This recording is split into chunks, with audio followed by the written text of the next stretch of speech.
कैसे हैं आप सब? मैं हूँ नटखट नेहा और मैं आती हूँ कहानियाँ सुनाने। चलिए जल्दी से जान लेते हैं आगे क्या हुआ है।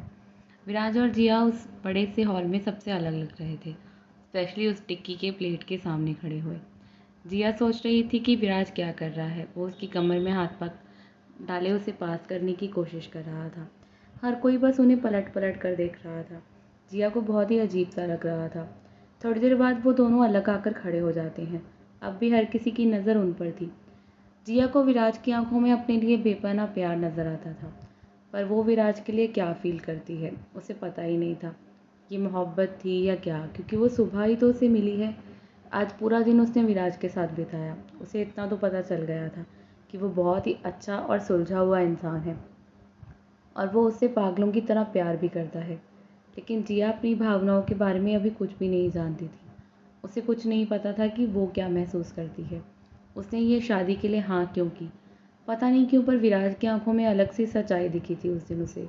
वरना किसी अनजान से शादी करना आसान नहीं होता, वो भी एक ऐसी शादी जो एक किस्म से ज़बरदस्ती शुरू हुई थी। उसके बाद सब लोग स्टेज पर आ जाते हैं। जयमाल का समय हो गया था। असल में बारात बहुत ही लेट पहुंची थी होटल, 11 बजे के आसपास, जबकि उन्हें 9 बजे तक पहुंचना था। और ये सब कुछ इसलिए हुआ था कि शुभ जिया के बिना जाना नहीं चाहता था और जिया बहुत ज़्यादा लेट हो चुकी थी और 2:30 बजे फेरों का समय था। सब कुछ बहुत ही जल्दी जल्दी हो रहा था। शुभ स्टेज पर बस अपनी होने वाली बीवी नवी को देख रहा था, जो आज बहुत ज़्यादा खूबसूरत लग रही थी। नवी ने कभी इंडियन वेयर पहना नहीं था। वो एक टॉम बॉय बनकर रहा करती थी, लेकिन आज तो वो लहंगे में इतनी प्यारी लग रही थी ना कि कोई सोच भी नहीं सकता था। उससे तो पता ही नहीं था कि उसकी इस अदा पर शुभ पागल सा हो गया था। उसने सोचा वो इतनी प्यारी कब बनकर रहती थी। वो हमेशा झल्ली बनकर रहा करती थी। ना तो उसे मेकअप आता था, ना ही ढंग के कपड़े पहनने। लेकिन आज तो उसकी अदाएं शुभ को पागल कर रही थी। जयमाला होने के बाद सब लोगों को डांस के लिए स्टेज पर इनवाइट किया जाता है। सभी कपल्स को परफॉर्म करने के लिए कहा जाता है। अनाउंसमेंट होती है, इसलिए सारे कपल्स डांस के लिए डांस फ्लोर पर आ जाते हैं, जहाँ पर रोमांटिक सा सॉन्ग पहले ही बजा हुआ था। शुभ नवी के साथ डांस कर रहा था तो कार्तिक मोनिका के साथ। तो विराज ने भी जिया की कमर में हाथ डाल उसे अपने पास कर लिया था। जिया ने दोनों हाथ उसके कंधे पर रख लिए। उसे डांस बिल्कुल नहीं आता था, लेकिन यहाँ पर विराज उसके साथ डांस करने के लिए कुछ ज़्यादा ही उत्साहित लग रहा था। डिम लाइट में वो दोनों काफ़ी प्यारे लग रहे थे। विराज की हरकतें जिया को बहुत ही ज़्यादा अजीब लग रही थी। उसे हल्की हल्की शर्म आ रही थी। उसका चेहरा बिल्कुल गुलाबी सा होता जा रहा था और दूर बैठे सारे रिश्तेदार बस उन सबको देख रहे थे। वहाँ पर जो जोड़ियाँ थी वो सब लोग एक दूसरे के लिए बहुत ही प्यारे लग रहे थे। डिम लाइट थी, किसी का ध्यान नहीं था, विराज को लग रहा था, इसलिए वो थोड़ा सा झुककर जिया के कान पर हल्का सा किस कर देता है। जिया तो शौक के मारे उसे देखने लगती है। वो पूरी तरह से हैरानी से भर गई थी। विराज बहुत ही ज़्यादा फ्लर्टी लग रहा था आज उसे। जिया को समझ ही नहीं आया कि अभी अभी क्या हुआ। उसकी आंखें बड़ी बड़ी हो गई और विराज को वो घूर कर देखने लगी, क्योंकि हर कोई उन्हें देख रहा था। पता नहीं क्यों विराज को ये चीज़ समझ नहीं आ रही थी। सबका ध्यान उन्हीं पर आकर टिका हुआ था और सरिता जी भी ये चीज़ देख रही थी। सरिता को इतनी ज़्यादा शर्म आई कि वो विराज का हाथ अपने हाथ से हटाकर भागते हुए नीचे आकर अपनी माँ के पास खड़ी हो गई। केतकी जी और सरिता जी बिल्कुल पास खड़ी थी। सरिता जी अपनी बहू को शर्मादा देखकर हंस रही थी, तो अपने बेटे को इस तरह सबके बीच फ्लर्ट करता देख वो मुस्कुरा रही थी। उनका बेटा अपने बालों में हाथ फराता हुआ फिर से नीचे आकर जिया के पास खड़ा हो जाता है। वो सोच रही थी एक ही दिन में विराज कितना बदल गया। वो फ्लर्टी किस्म का इंसान लग रहा था। वो भी सबके सामने अपनी बीवी से फ्लर्ट कर रहा था। उसे किसी की परवाह ही नहीं थी, पर वो खुश थी। विराज ज़िंदगी जीने लगा था जो वो खो चुका था। सालों बाद वो मुस्कुराया था। उसे ज़िंदगी से फिर से प्यार होने लगा था, वरना वो कहीं उलझा सा अकेले में रहने लगा था। आज सरिता जी को सुकून सा मिला अपने बेटे को खुश देखकर। जिया को विराज से शर्म आ रही थी। वो छोटे बच्चों की तरह अपनी माँ के पीछे छुप गई थी। ये देखकर सब लोग मुस्कुरा रहे थे और विराज भी। थोड़ी देर बाद फेरों का वक्त भी हो गया था। सुबह 4 बजे के आसपास विदाई का वक्त था, इसीलिए 2:30 बजे फेरे शुरू हो जाते हैं। सब ज़्यादातर मेहमान तो खाने पीने के बाद चले गए थे। अब कुछ खास मेहमान थे जो करीबी थे, वो बचे थे। सरिता जी को भी घर भेज दिया था। उनकी तबीयत ठीक नहीं रहती और पूरी रात जागना उनके लिए बिल्कुल ठीक नहीं था। वैसे तो विराज भी जाना चाहता था, लेकिन जिया के लिए वो रुका हुआ था, क्योंकि जिया अपने माँ बाप के साथ थोड़ा वक्त और बिताना चाहती थी। इसीलिए सब लोग वहाँ बैठ जाते हैं जहाँ पर फेरे की रस्म शुरू हो चुकी थी। जिया उदासी से अपने माता पिता की तरफ देख रही थी, जो थोड़ी देर बाद चले जाएंगे। जिया को बहुत ही ज़्यादा अजीब सा महसूस हो रहा था। एक ही दिन में वो किसी और की बन गई थी, किसी और के घर की बन गई थी। वो अपने माँ बाप के पास अभी नहीं जा सकती थी। पग फेरे की रस्म बाद में होगी, जब विराज उसे लेकर जाएगा। और केतकी जी और उसके पिता आज विनोद जी चले जाएंगे, इसीलिए वो उदासी से घिरी हुई थी। विराज उसके पास ही बैठा था। उसने उसके हाथ को थाम लिया और अपनी उंगलियों से उसकी उंगलियों को हल्का सा उलझाया और फिर हल्का सा दबा भी दिया। जिया का ध्यान उसकी तरफ गया। जिया के चेहरे पर उदासी विराज देख सकता था। वो समझ रहा था वो अपने माँ बाप के लिए थोड़ी सी परेशान हो रही है। विराज की आंखों में अपने लिए मोहब्बत देखकर जिया को अच्छा तो लगता था, लेकिन आज वो सबसे दूर महसूस हो रही थी। विराज की आंखों में एक अजीब सी गहराई थी, जिसमें शायद कोई भी डूब जाए, और जिया को इस बारे में कोई एहसास ही नहीं था। वो अपनी पलकें हमेशा झपका लिया करती थी, क्योंकि विराज का उसे इस तरह देखना उसे ऐसा जताता था कि विराज उसके लिए कितना पागल है। उसे बहुत ही अजीब सी भावनाएं भर जाया करती। उसे अच्छा भी लगता और डर भी लगता। विराज की ये भावना उसे समझ नहीं आती। कोई किसी से इतना प्यार कैसे कर सकता है? कोई किसी के लिए इतना दीवाना कैसे हो सकता है? उसे ये चीज़ समझ ही नहीं आ रही थी। जिया को बस इतना पता था कि विराज बहुत अलग था। उसके लिए वो पूरी दुनिया से लड़ सकता था, और इसकी उदाहरण तो वो देख चुकी थी। वो एक ऐसी जंग छेड़ने को तैयार था जिससे के लिए वो कभी हारने को मजबूर नहीं होता। तो वहीं दूसरी तरफ जिया पिछली ज़िंदगी में विराज से सिर्फ 2 मिनट की मुलाकात के लिए मिली थी, और उसे वो बहुत अलग लगा था। एक अकड़ू इंसान जो बहुत ही घमंडी टाइप होता है, जो किसी से बात नहीं करता। और ऐसा ही हुआ था। शुभ के संगीत पर विराज ने उसे देखा तक नहीं था, और मोनिका की शादी में सिर्फ 2 मिनट की मुलाकात थी, और विराज के चेहरे पर एरोगेंट साफ दिखाई दे रहा था। इसलिए जिया कभी उसके करीब गई ही नहीं थी। लेकिन इस ज़िंदगी में बहुत कुछ बदल गया था। विराज का असली रूप जिया के सामने आने लगा था, कि वो उसके लिए किस हद तक दीवाना था। तो विराज अपनी पिछली ज़िंदगी की यादों में खो सा गया। पिछली ज़िंदगी में जब शुभ की संगीत पर जिया को उसने देखा, तो वो लास्ट में देखा था जब सब लोग घर जा रहे थे। तो उसने घर जाते ही अपनी माँ को जिया का हाथ मांगने को कह दिया। पहले तो सरिता जी ने साफ मना कर दिया, क्योंकि वो जिया से मिली ही नहीं थी, इसलिए वो जानती नहीं थी कि कौन सी लड़की है। विराज के बहुत ज़्यादा फोर्स करने पर जब उन्होंने मोनिका की माँ से बात की, तो मोनिका की माँ ने कुछ और ही कह दिया, जिसके चलते जिया की रिश्ते की बात आगे बढ़ी ही नहीं। उल्टा सरिता जी अड़ गई कि वो एक मिडिल क्लास फैमिली में कभी अपने बेटे की शादी करेंगी नहीं। और जिस दिन शुभ की शादी थी, उस दिन जिया शादी में आई ही नहीं थी। जिस शादी के लिए वो इतनी एक्साइटेड थी, उस शादी को बिना देखे ही वो चली गई थी, और 2 दिन बाद ही उसकी किसी और से शादी करा दी गई। किससे हुई, क्या हुआ, विराज को कुछ पता तक नहीं चला। बस इतना पता चला कि मोनिका की माँ ने जिया की शादी उससे नहीं होने दी, क्योंकि वो एक अमीर घर की बहू बने ये वो बर्दाश्त नहीं कर सकती थी। लेकिन सच कुछ और था, जिसके बारे में शायद विराज को पता नहीं था। इस साल पिछली ज़िंदगी में बहुत बुरा हुआ था। विराज की आंखों में उदासी सी भर गई थी। जिया की माँ पर इल्ज़ाम लगे थे। जिया पर बहुत इल्ज़ाम लगे थे। जिया के कैरेक्टर को जज किया गया था कि वो अमीर लड़कों को फंसाती है, और फिर उन्हें अपनी खूबसूरती के जाल में फंसाकर शादी के लिए मजबूर करती है। इसीलिए जिया की माँ उसे ले गई थी, शादी देखी ही नहीं थी, और फिर उसकी बिना मर्ज़ी से उसकी शादी करा दी गई। उससे किसी ने पूछा तक नहीं, क्या तुम अपनी पढ़ाई पूरी करना चाहती हो? बस उसके पेरेंट्स इतने दुखी थे कि उसके लिए लड़का देखा और उसकी शादी कर दी, क्योंकि वो लोग जिया को घर बिठा कर रखते तो तरह तरह की बातें होती, और जिया की ज़िंदगी और भी ज़्यादा उलझ कर ख़राब हो जाती, जो विराज बिल्कुल नहीं चाहता था। इसीलिए शायद उसने इस ज़िंदगी में ऐसा कुछ किया था। वो जानता था आगे फ्यूचर में बहुत कुछ बदलने वाला था।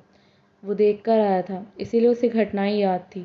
इसीलिए उसने इतना बड़ा कदम उठाया था, ये जानते हुए कि जिया उससे पूरी ज़िंदगी नफ़रत तक कर सकती है। लेकिन उसे भरोसा था भगवान पर कि वो उसके हिस्से में जिया को लिख देंगे, वो जिया को उसकी किस्मत में लिख देंगे। ये सब याद करते ही उसकी आंखों में उदासी और दर्द भर आया। उसकी आंखें हल्की सी लाल हो गई। अगर उसने पिछली ज़िंदगी में ज़रा सी कोशिश की होती, तो जिया को वो 8 सालों तक नरक भरी ज़िंदगी जीनी ही नहीं पड़ती। उसे इतनी दर्दनाक मौत नहीं मिलती, इतनी तकलीफ़ का सामना ही नहीं करना पड़ता। ये सोचकर ही वो तड़प उठा कि उसने पिछली ज़िंदगी में कोशिश क्यों नहीं की। वो सब कुछ छोड़कर भाग कर चला गया, जिया को भी छोड़ गया, उसका हालचाल पूछने भी नहीं आया। आया भी तो तब जब वो इस दुनिया से अलविदा कर चुकी थी। ये सोचकर उसे गुस्सा आने लगा। उसे बेचैनी सी भर गई उसके मन में, उसे उदासी सी महसूस होने लगी। वो अंदर से तड़प उठा। उसकी ज़िंदगी कितनी अकेलेपन से भरी हुई थी।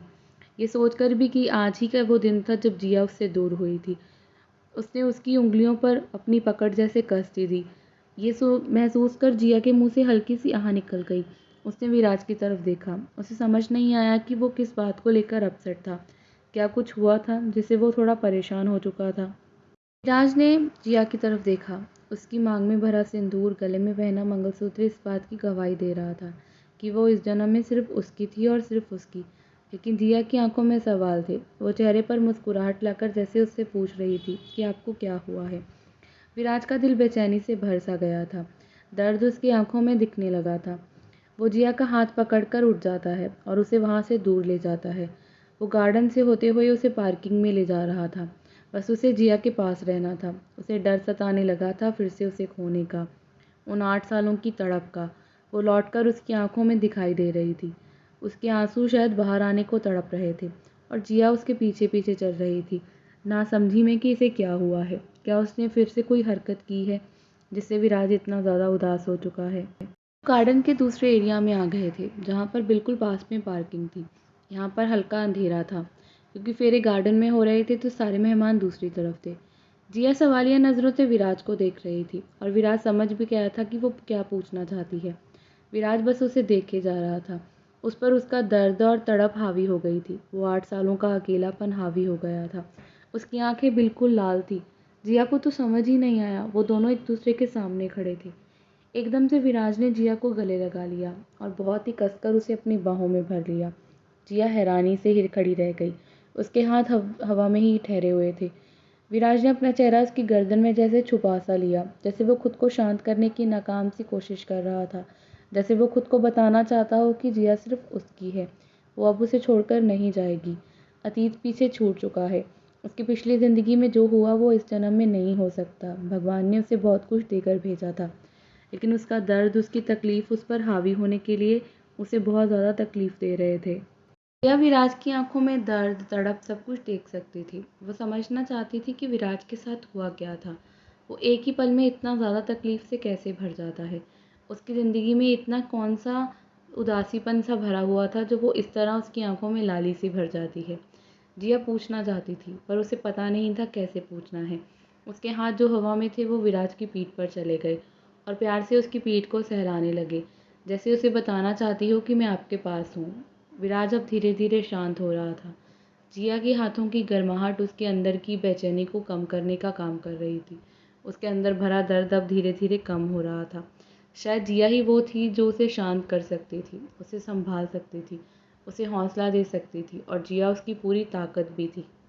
विराज की तड़प उसकी आंखों में थी। वो इसलिए थी क्योंकि जिया की मौत उसने देखी थी। वो बहुत दर्दनाक थी, पर इस जन्म में ऐसा कुछ भी नहीं होगा। वो मन ही मन खुद से वादा कर रहा था।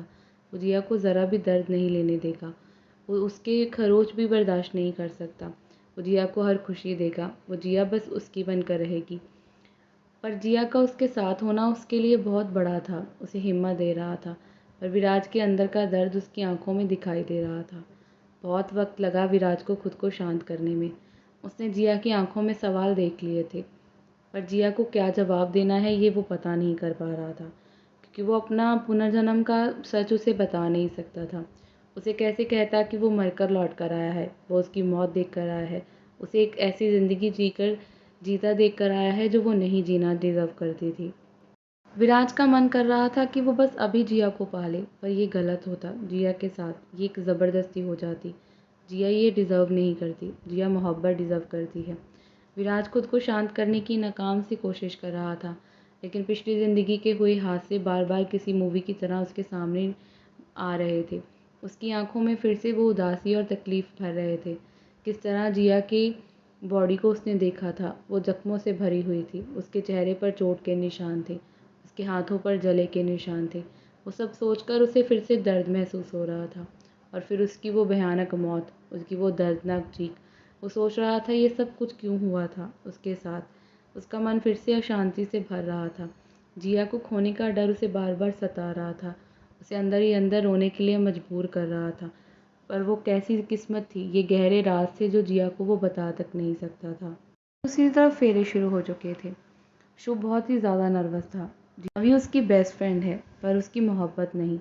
बार बार उसके कानों में विराज की बात गूंज रही थी, मैं जिया के लिए पूरी दुनिया से लड़ सकता हूँ। शुभ खुद को सवाल कर रहा था कि क्या वो कभी नवी के लिए इस तरह करेगा। वो खुद को जवाब भी दे रहा था कि हाँ, वो उसकी दोस्त है। आज नहीं तो कल उन दोनों में मोहब्बत हो ही जाएगी।